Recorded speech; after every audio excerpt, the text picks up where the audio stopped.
So hello everyone. कैसे हैं students आप लोग? Welcome to we are a classes. आपका दोस्त, आपका साथी। एंड क्लास 9 का हमारा लेक्चर चल रहा था, फर्स्ट चैप्टर का। एंड आज सेकंड वीडियो है उसका, is matter around us pure. आज उसी विषय पर बात होगी।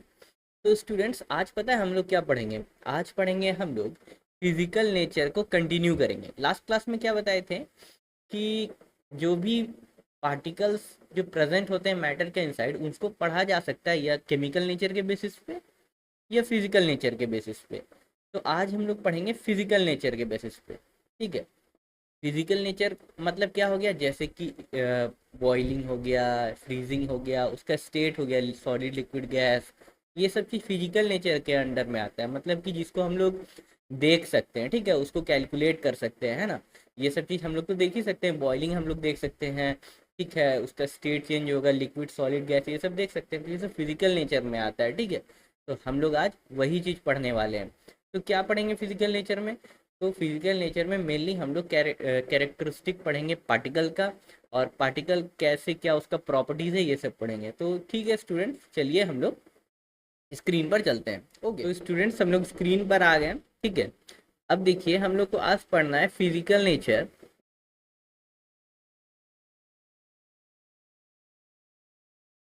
Nature of particles. ठीक है,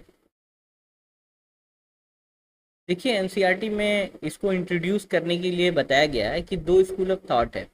एक लोग समझते हैं कि कोई भी अगर पार्टिकल है तो उसके अंदर वो जो है ना, बहुत छोटा छोटा छोटा छोटा पार्ट से बना हुआ है। समझिए कि मेरे पास मैटर है। ठीक है, अब ये जो मैटर है ये बना हुआ है छोटा छोटा छोटा छोटा पार्टिकल से, छोटा छोटा पार्टिकल से।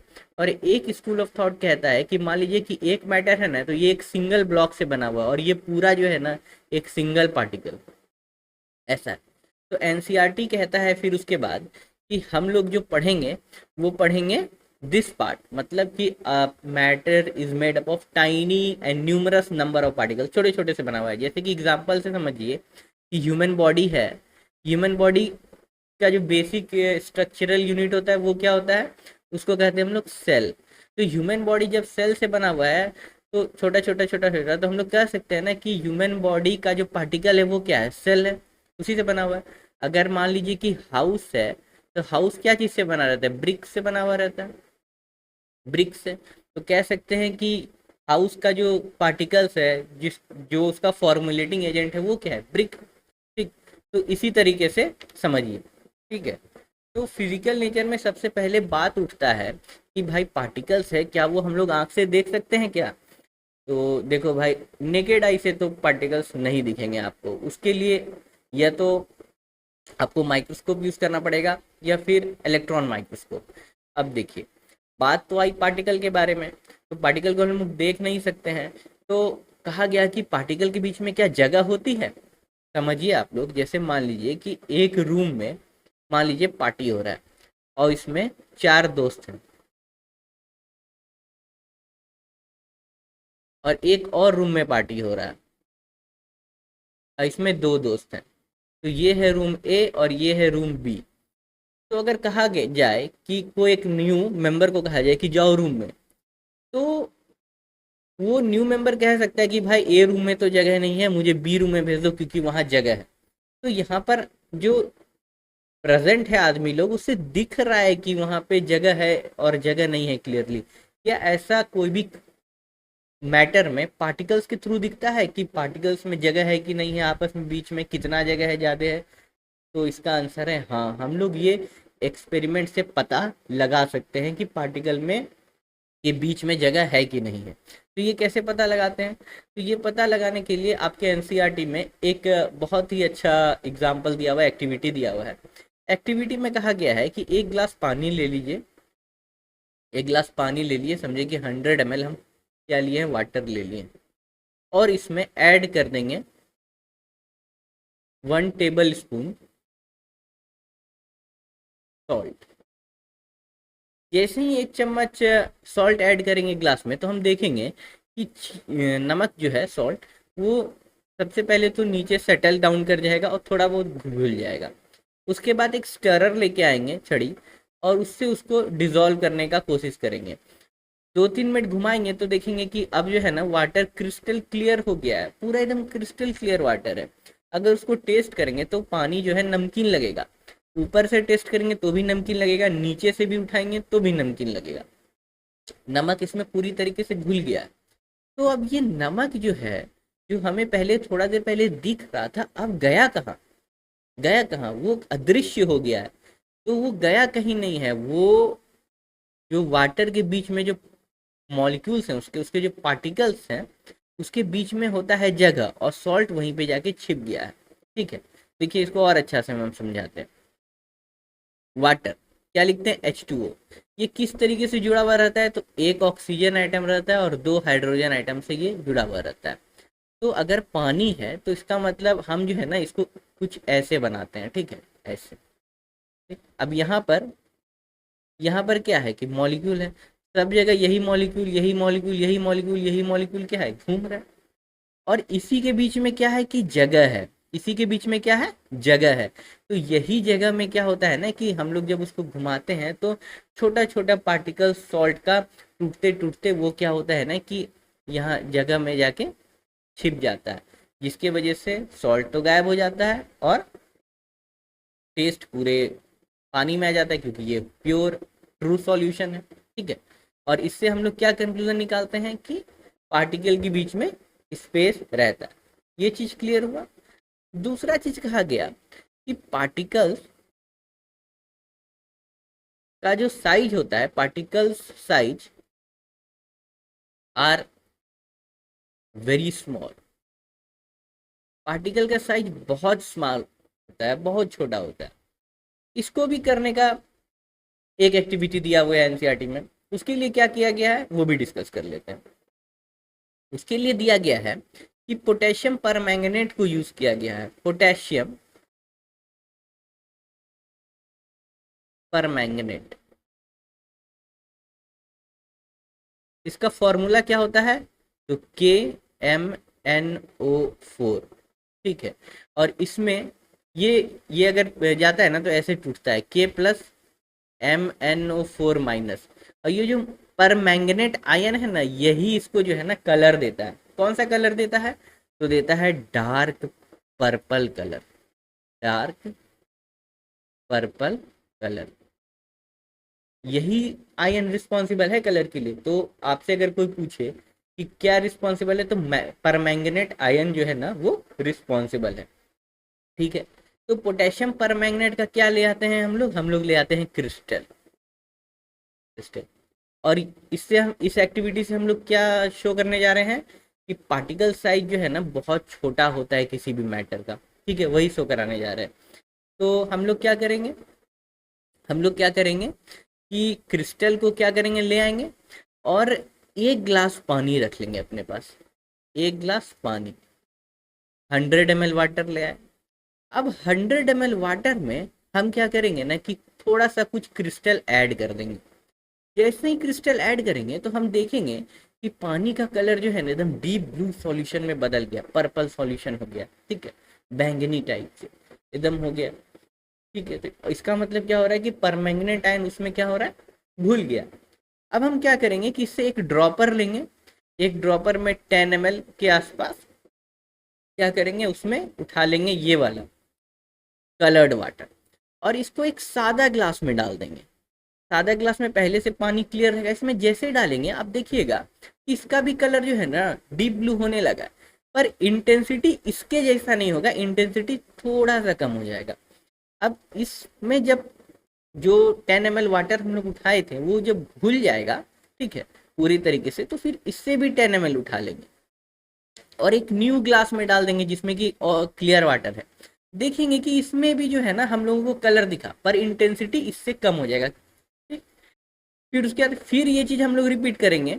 ऐसे करते करते देखेंगे तो हम लोग जो है ना 4 या 5 ग्लास तक हम लोग देख सकते हैं। इंटेंसिटी डिपेंड करेगा कि कितना हम लोग इनिशियली डाले हैं, इनिशियली कितना क्रिस्टल यूज किए हैं। ठीक है, अगर इनिशियली बहुत ज्यादा क्रिस्टल यूज कर दोगे तो लास्ट में भी 8-9 ग्लासेस भी पहुंच जाएगा। अगर थोड़ा सा यूज करोगे तो मे बी 4-5 ग्लासेस तक वो जाके फिर फेड हो जाए।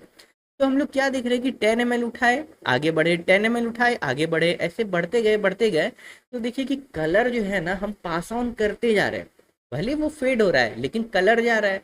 कलर जाने का मतलब क्या है कि मेरे पास ये परमैंगनेट आयन जो है ना ट्रेवल कर रहा है, और उठा कितना रहते हैं, मात्र 10-10 ml। तो इससे हम लोग क्या प्रूव कर सकते हैं कि जो क्रिस्टल जो लेकर आए हैं भाई, जो क्रिस्टल लेके आए हैं, वो बहुत छोटे छोटे पोटेशियम परमैंगनेट का पार्टिकल है उसके अंदर, और इतना छोटा है कि देखो रिजल्ट सामने दिख रहा है ना। तो इससे प्रूव किया जा सकता है कि पार्टिकल का जो साइज होता है ना वो बहुत छोटा है, इतना छोटा होता है कि हम लोग उसको देख नहीं सकते हैं, और लेकिन एक्टिविटी से उसको हम लोग शो कर सकते हैं।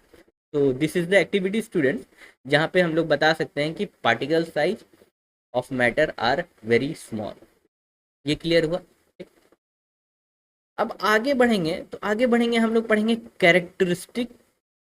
Characteristics of particle. ये बहुत ही इंपॉर्टेंट है आपके एग्जाम के लिए भी, ठीक है। इसको आप जो है ना मार्क कर लो VVI, ये एग्जाम के लिए इंपॉर्टेंट है। सबसे पहला कैरेक्टरिस्टिक है कि particles have space between them. Particles के बीच में स्पेस रहता है, जो कि हम लोग सॉल्ट घोल करके प्रूव कर दूं, वही चीज है, ठीक। दूसरा चीज कहा है कि particles in a matter are moving continuously. इसका मतलब हुआ कि जो भी मैटर में पार्टिकल्स है वो हमेशा मूव करते रहते हैं, हमेशा मोशन में रहते, कभी रुकते नहीं है। कहने का मतलब कि अगर मेरे पास पानी है तो पानी का जो मॉलिक्यूल्स है H2O, वो क्या है कि हमेशा क्या होता है, घूमते रहता है, मतलब कि एक जगह स्थिर नहीं है। ग्लास में जो आपको पानी दिख रहा है, इस कैरेक्टरिस्टिक के अनुसार अगर ग्लास में जो पानी दिख रहा है, इसका कहना है कि पानी आपको स्थिर दिख रहा है लेकिन उसके अंदर के पार्टिकल्स हमेशा मूवमेंट में है। तो दो कैरेक्टरिस्टिक हम लोग पढ़े, पहला पढ़े कि particles have space between them, और दूसरा क्या पढ़े कि particles in matter are moving continuously, कभी भी वो रुकते नहीं, हमेशा मोशन में रहते हैं। और इसका भी प्रूफ है, बिना प्रूफ के हम लोग साइंस में कुछ भी नहीं पढ़ते, लेकिन ये दोनों कैरेक्टरिस्टिक है, आप लोग याद कर लीजिए, ठीक। तो particles in matter are in movement continuously, मतलब कि अंदर में घूम रहा है लेकिन दिख तो नहीं रहा है भाई। एक गिलास पानी आप टेबल पे लाके रख दो, थोड़ी देर के बाद तो वो स्थिर हो जाता है, कहाँ दिखता है कि चल रहा है, उसके अंदर कुछ नहीं दिखता है, पानी तो हिलता हुआ नहीं दिखता है, तो फिर पार्टिकल कैसे मूव कर रहा है, ये कैसा बात हो गया? हाँ, बात हो गया। इसको हम लोग प्रूव करेंगे। प्रूव करने के लिए क्या कीजिए आप लोग कि हिबिस्कस, गुड़हल का फ्लावर आप लोग के एरिया में होगा आसपास में, जिसको हिबिस्कस बोला जाता है। हिबिस्कस, हिबिस्कस का जो फ्लावर होता है ना, उसमें येलो येलो पॉलन ग्रेन्स होते हैं एकदम ऊपर में, एकदम, ठीक है, yellow pollen grains. Yellow pollen grains को क्या करना है ना कि आपको ले लेना है, और कटोरी पानी के ऊपर एक कटोरी पानी के ऊपर ऐसे करके डाल देना है, ठीक, थोड़ा सा डाल दीजिएगा, पानी स्थिर हो जाए उसके बाद भी डाल सकते हैं। जब आप डाल दीजिएगा तो आप देखिएगा कि पॉलन ग्रेन्स मूव मूव करने लगेगा। उसको 1 घंटा के बाद भी आके देखिएगा ना, तो पॉलन ग्रेन्स क्या होगा ना कि मूव करने लगेगा। देखिएगा कुछ, कोई इधर जा रहा है, कोई इधर जा रहा है, कोई इधर जा रहा है, कोई इधर जा रहा है, कोई इधर जा रहा है, कोई इधर जा रहा है, वो मूव करते लगेगा। अब ये जो मूव कर रहा है ना, ये साइंटिस्ट ने बहुत पहले ही एक्सप्लेन कर दिया था, उनका नाम था ब्राउनियन। ब्राउनियन ने कहा कि particles in a matter so a zigzag motion. यही है जिगजैग मोशन। जिगजैग मोशन कहने का मतलब हुआ कि ऐसा मोशन जिसको हम लोग प्रेडिक्ट नहीं कर सकते कि आगे कौन सा मोशन होगा। मान लो कि ऐसे जा रहा है, फिर ऐसे चला गया, फिर ऐसे चला गया, फिर ऐसे चला गया, फिर ऐसे चला गया, ऐसे चला गया, ऐसे, दिस इज जिगजैग मोशन, ठीक है। तो ब्राउनियन ने कहा कि पार्टिकल्स इन ए मैटर तो continuous zigzag motion, and this is known as Brownian motion. Brownian motion, इसी मोशन को इन्होंने नाम दिया ब्राउनियन मोशन। तो ब्राउनियन मोशन क्या है कि particles in a matter are in continuous motion in zigzag pattern, this is known as Brownian motion. हम लिख देते हैं particles in a matter are in a continuous motion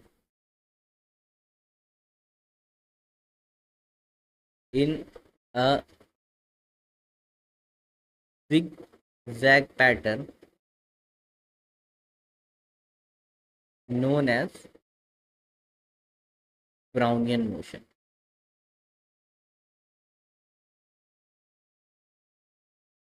ये एन है, ब्राउनियन मोशन। ठीक है, ये क्लियर हुआ आप लोग को?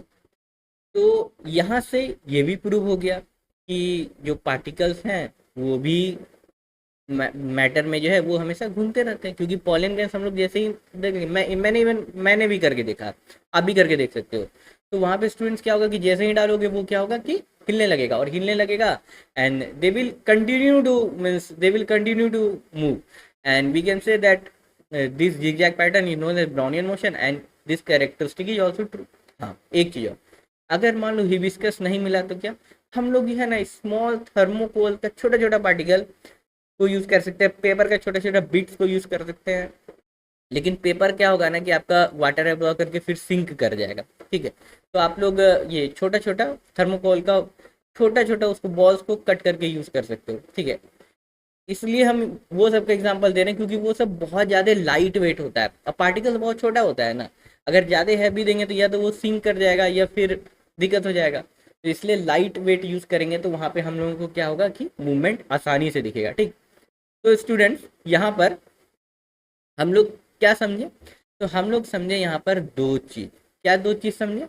दो चीज़ समझे कि सबसे पहले, ठीक है इसको रहने देते हैं, हम लोग नेक्स्ट पेज में चलते हैं, कि particles have space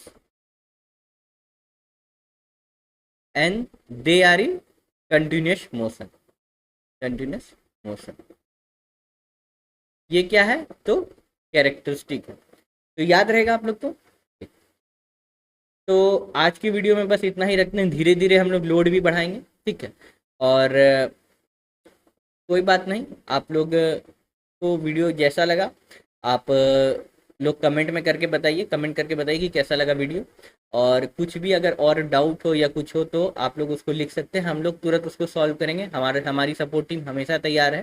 ठीक है, वो हमेशा मॉनिटर करते रहती है। आपका जैसा भी फीडबैक होगा हम लोग उसी हिसाब से आपको प्रेजेंट करेंगे। तो thank you very much students, मिलते हैं नेक्स्ट वीडियो में। Okay fine, bye.